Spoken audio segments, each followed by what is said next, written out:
समाजात घडणाऱ्या घटना पाहण्यासाठी निर्भीड निष्पक्ष चॅनल म्हणजे संपादक संजय कारंडे यांचं Ajinkyatara news channel. Ajinkyatara news चॅनलला लाईक करा, शेअर करा.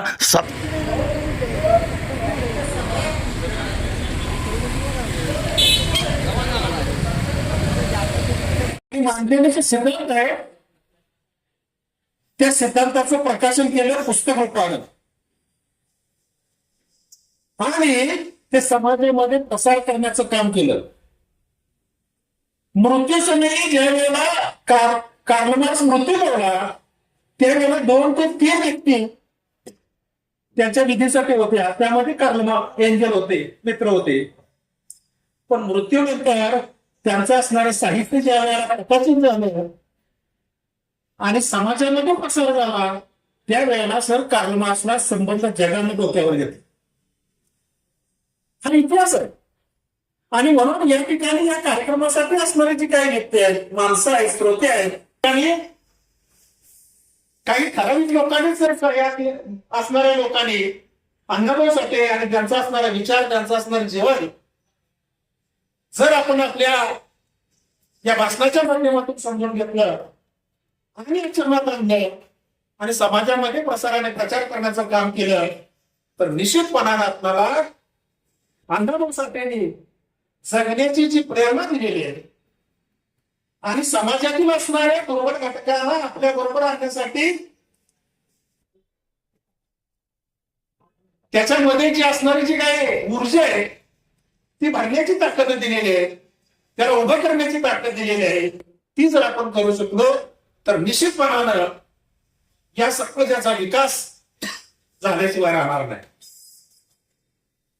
पण अण्णाभाऊंचं असणारं साहित्य किती जणांनी वाचलं, किती जणांनी त्याचा अभ्यास केला या संदर्भामध्ये थोडंसं चिंतन करणे काळाची गरज आहे. मी जरी अर्थशास्त्राचा प्राध्यापक असलो, मी अण्णाभाऊंचं साहित्य वाचलेलं असलं तरी सुद्धा मला अजूनही 100% अण्णाभाऊ समजलेली नाही. याचं कारणच असं आहे, आपण म्हणतो 1920 ला अण्णाभाऊंचा जन्म झाला. वारणा खोऱ्यामध्ये असणारं वाटेगाव, तिथे असणारी परिस्थिती साहेब आपल्याला म्हणतोय ब्रिटिश काळखंडामध्ये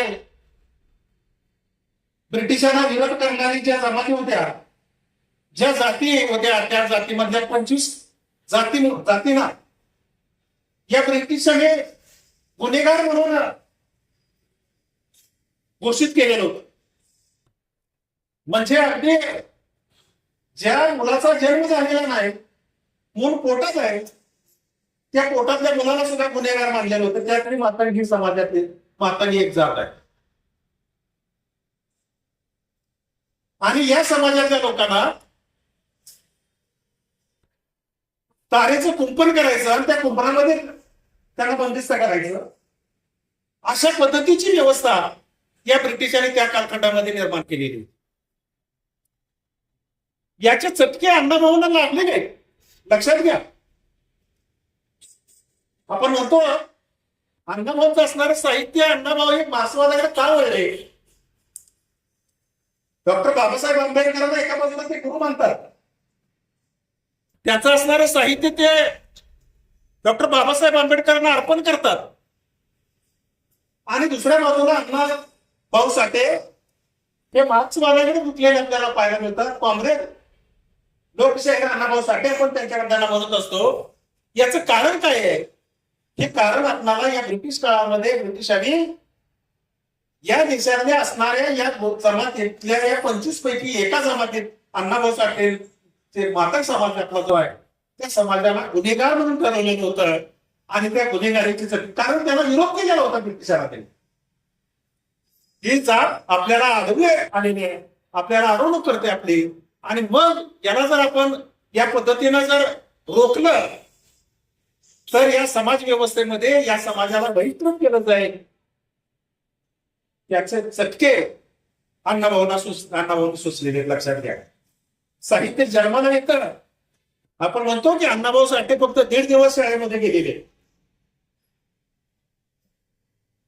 या 1.5 दिवसामध्ये अण्णाभाऊ ही प्रतिभाशक्ती अण्णाभाऊची कशी काय विकसित झाली? हे एक चमत्कार म्हणावा लागेल आपल्याला.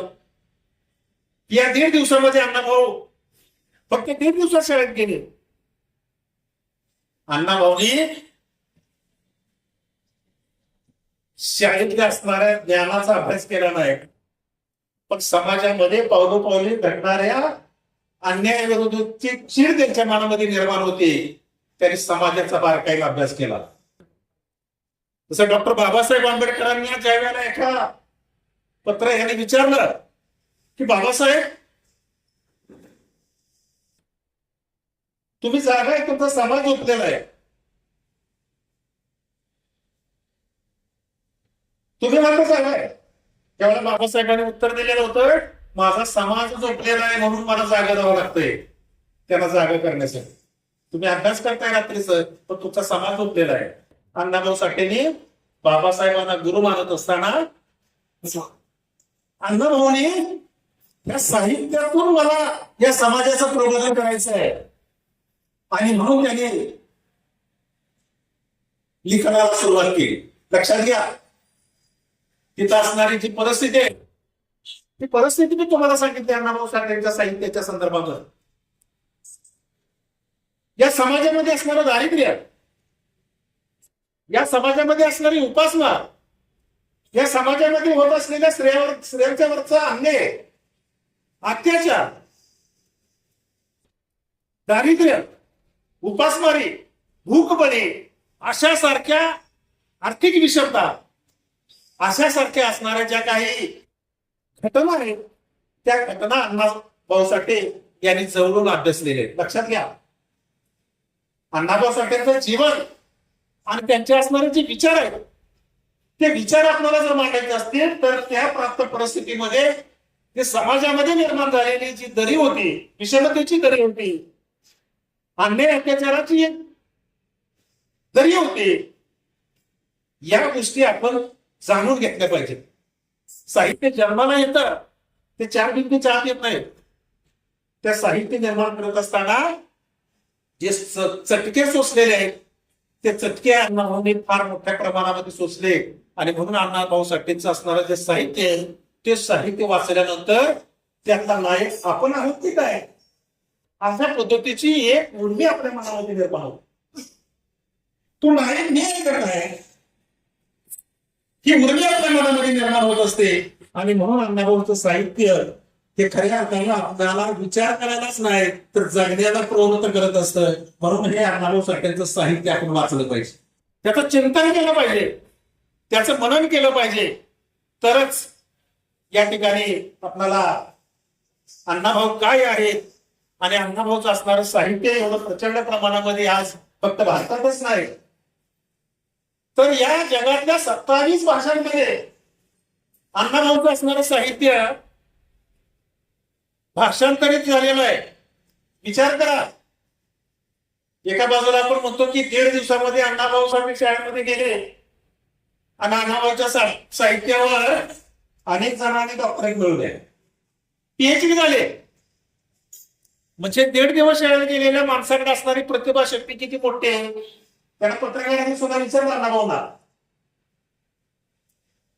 की तुमच्या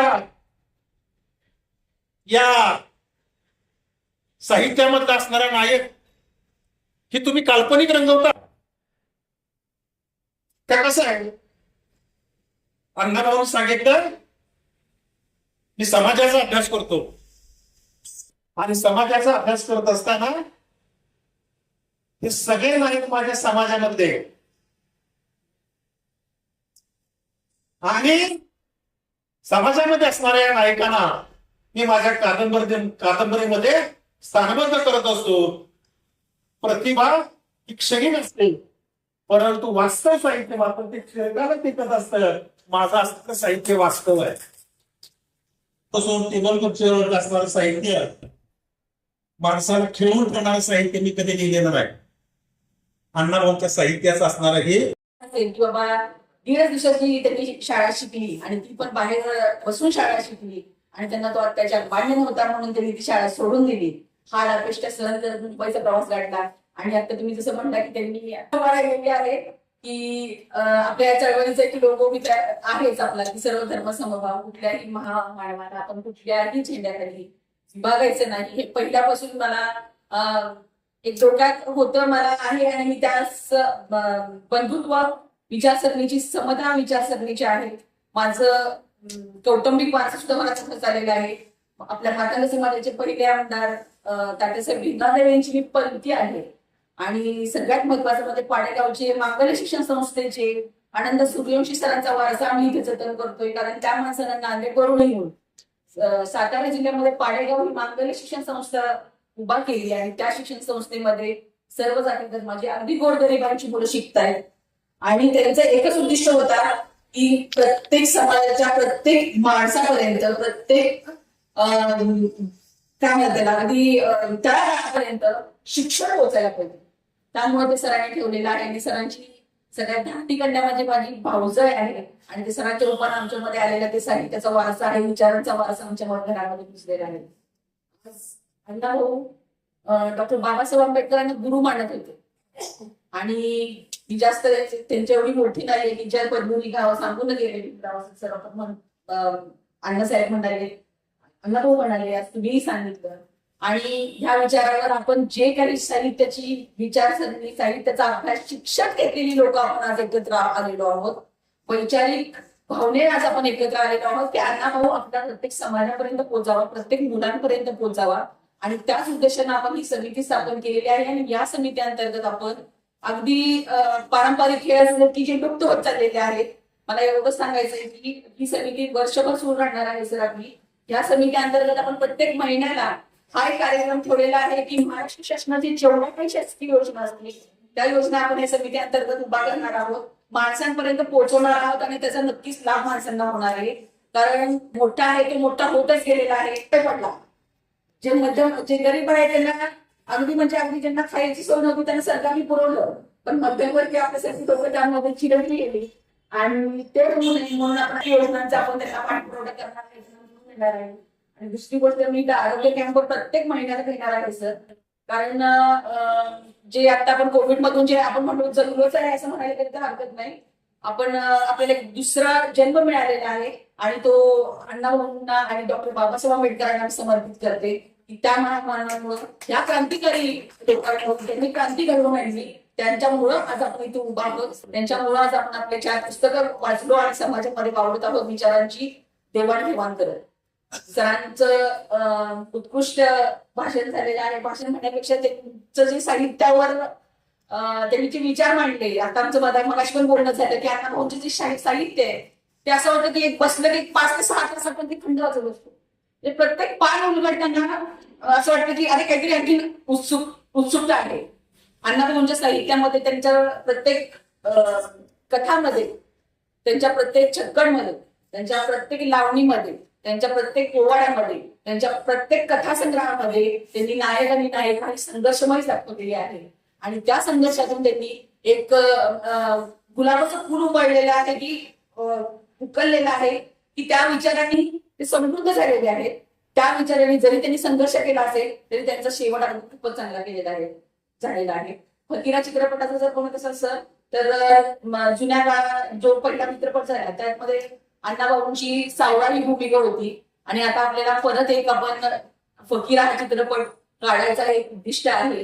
आणि त्यामध्ये आम्ही जे आपले मध्ये दिग्दर्शक आहेत त्यांना असे एक विनंती केलेली आहे की अण्णाभाऊंचं ते टिकली तो त्यामध्ये ऍड करा. म्हणजे हे साहित्य किंवा फकीरा काय आहे, अण्णाभाऊंनी त्याच्यासाठी काय केलेलं आहे. त्यांनी मला कसं वाटतं की त्यांनी ज्यावेळेस ती गुटी पिली तेव्हा त्यांचे ते इंग्रजांचं ते काय म्हणतात त्याला एक बंड त्यांनी ते केलेलं आहे. आणि त्यांच्या त्या लेखणीतून ते त्यांनी ते सादर केलेलं आहे अण्णाभाऊंनी. आणि आपण त्याच्यावर चित्रपट निर्मिती करतोय. आणि त्या चित्रपट निर्मितीमध्ये आपल्याला पूर्णपणे अण्णाभाऊंचा संघर्षमय प्रवास असेल, अण्णाभाऊंनी अण्णाभाऊंचे केलेले जय जयकार असले बाहेरच्या देशांमध्ये. बाहेर देशामध्ये म्हणण्यापेक्षा PhD आज रशियामध्ये अण्णाभाऊंच्या साहित्यावर होते. हे आपल्यासाठी गर्वाची गोष्ट आहे. चित्रा ही कादंबरी अण्णाभाऊ तिथं पोहोचायच्या आधी तिथं ती पोहोचली होती. आणि त्याचं मराठीमध्ये रूपांतर करून तिथल्या मार्गरेटा म्हणून ज्या प्राध्यापिका होत्या त्या अस्खलित मराठी जेव्हा अण्णाभाऊ गेले तेव्हा ते अस्खलित मराठी भाषेमध्ये अण्णाभाऊशी संभाषण त्यांनी केलं होतं. आणि तिथं जी चळवळ झाली त्या चळवळीमध्ये जी ज्वाला आज मी तिथं मशालीच्या स्वरूपामध्ये आज पण धगधगत आहे, तर ती जगाच्या अंतापर्यंत ती धगधगत असणार आहे, कारण तिथं आपले अण्णाभाऊ गेले होते. आज आपल्याला हा अभिमान आहे की आपला डॉक्टर बाबासाहेब आंबेडकरांची जयंती सुद्धा आज बाहेरच्या देशामध्ये होते. आणि सगळ्यात महत्वाचं म्हणजे आपल्या अण्णाभाऊंचा अर्धाकृती पुतळा सुद्धा बाहेरच्या देशामध्ये आहे. हे आपल्या भारतासाठी अगदी म्हणजे अभिमानास्पद गोष्ट आहे आपल्या भारतासाठी. दुसरी सगळ्यात महत्वाची गोष्ट 13 कोटी पुतळा आहे, पण या पुतळ्याला जेव्हा संघर्ष झाला आता ते दुर्दैव मला हे पण म्हणावं असं वाटतं की ह्यामध्ये जो संघर्ष झाला तो आपल्या समितीतनं आपल्याच माणसांचा त्या ह्यामध्ये विरोध होता. आणि हेही मी सांगितलं होतं की जर चुकीचा पुतळा बसवला गेला तर पहिली चौकामध्ये जर आंदोलन केलं, कारण पुतळा समितीमध्ये माझे मिस्टर पण होते आणि मी हेही सांगितलं गेलं होतं की जर चुकीचा पुतळा या ठिकाणी बसला गेला तर मी स्वतः शाहू चौकामध्ये आंदोलनाला बसणार आहे. कारण जर आपल्या महामानवांना जर तुम्ही अगदी गडबडीमध्ये इथं बसवत असाल तर आम्हाला हे मान्य नाही. आमचे महामानव आहेत, आम्ही त्यांचा आदर राखतो. आज आम्ही संविधानामुळे उभा आहे आणि मी खरोखर प्रत्येक भाषणामध्ये मी संविधानाचा यासाठी उपयोग यासाठी वाक्यप्रचार करते किंवा हे का घेते, कारण आम्हाला घटनेने थोडा अधिकार दिलेला आहे. आज आमच्या महामानवा बऱ्याच महामानवांचे जयंती साजरे होतात, पण आज अगदी हेतुपुरस्पर आमच्या महामानवांची जयंती असतील किंवा त्यांच्या पुण्यतिथी असतील तर हेतुपुरस्पर काही आपले समाजकंटक असतील ते अगदी ते साजरा करत नाहीत किंवा त्याला विरोध करतात. तर ह्या मनुवादी लोकांना मी तिलांजली वाटते. आणि पुन्हा एकदा सर तुम्ही वेळ काढून इथं आलात, आम्हाला साहित्याचं मार्गदर्शन केलं. उद्या आपली साहित्य दिंडी पण आहे, आपलं साहित्य प्रदर्शन पण आहे अण्णाभाऊंचं, त्यासाठी आम्हाला मुलाचं तुमचं मार्गदर्शन राहिलं. भविष्यामध्ये नक्कीच आपण बरोबरीनं काम करूच आहे. आणि इथं आल्याबद्दल तुमचं धन्यवाद. मला बोलायला इथं संधी दिली त्याबद्दल मी प्रायोजकांचं पण धन्यवाद मानते. जय भीम, जय संविधान. मी फक्त एक मिनिट उद्याचं नियोजन काय सांगतो, त्यानंतर आपल्या पत्रकार गौरीताई यावे आजच्या कार्यक्रमाचा आभार मानते. आभार झाल्यानंतर समितीच्या प्रमुख जे आहे आपल्या समितीचे आहेत त्यांनी उद्याच्या नियोजनासाठी आपण इथं थोडं थांबूया. बरोबर ना ताई? उद्याचं नियोजन करूया. उद्या सकाळी 9:30चं टायमिंग दिलेले अण्णाभाऊ साठेंच्या ग्रंथसंपदा आहे त्याची साहित्य दिंडी आपण मानवंदना झाल्यानंतर राजवाडा आणि राजवाड्यावर परत शाहू चौक अशा असणार आहे. तर सगळ्यांनी मोठ्या संख्येनं उद्या सकाळी 9:30 ते 10च्या दरम्यान इथं उपस्थित राहायचंय. यानंतर आजच्या कार्यक्रमाचे आभार आपल्या पत्रकार आणि समितीच्या उपाध्यक्षा गौरीताई यावे. जय भीम, जय लवजी. आज खरं तर उद्या अण्णाभाऊ साठेंची 106वी जयंती आहे, पण आदल्या दिवसापासून आपण समितीच्या वतीनं कार्यक्रम घ्यायला सुरुवात केलेली आहे. हा पहिलाच कार्यक्रम. धोधो पाऊस पडत असताना देखील सगळ्यांनी उपस्थित राहून कार्यक्रमाची शोभा वाढवली, त्याबद्दल सगळ्यांचे आभार. आणि आमचे जे प्रमुख वक्ते राजाराम कांबळे सर यांचे विशेष आभार मानते, कारण सर तुम्ही थोडक्यात आणि मुद्देसूद ज्या प्रकारे आम्हाला प्रयत्न केला तो प्रयत्न खरंच आजच्या माझ्यासारख्या तरुणांना खूप प्रेरणा देणारा आहे. कारण असं बघायला गेलं तर धावत्या आम्ही फास्ट लाईफ जगणारी तरुण पिढी आहे, त्यामध्ये आम्ही नेहमी प्रत्येक गोष्ट शॉर्ट बघत असतो. पण तुम्ही ज्या प्रकारे मुद्देसूद आणि शॉर्ट मध्ये आज आम्हाला अण्णाभाऊ समजून सांगितले, डॉक्टर बाबासाहेब आंबेडकर समजून सांगितले, ते खरंच आमच्या मनात रुजले आणि त्यातून आम्हाला प्रेरणा मिळाली. तर त्याबद्दल सर तुमचे मनापासून आभार. आणि असंच तुम्ही कार्यक्रम घेत राहो हीच शुभेच्छा तुम्हाला समितीच्या वतीने देते. आज कार्यक्रमाला उपस्थित प्राचार्य अरुण गाडे सर, पल्लवीबाई पाटोळे, त्याचबरोबर मीना साठे, गायकवाड सर, त्याचबरोबर उपस्थित सर्वच वरिष्ठ मंडळी, अमोल पाटोळे दादा, आज इथे सर्वांनी उपस्थित राहून या कार्यक्रमाची शोभा वाढवली आणि सगळ्यांना शुभेच्छा देते उद्याच्या जयंतीच्या. आणि कार्यक्रम संपला असं जाहीर करते.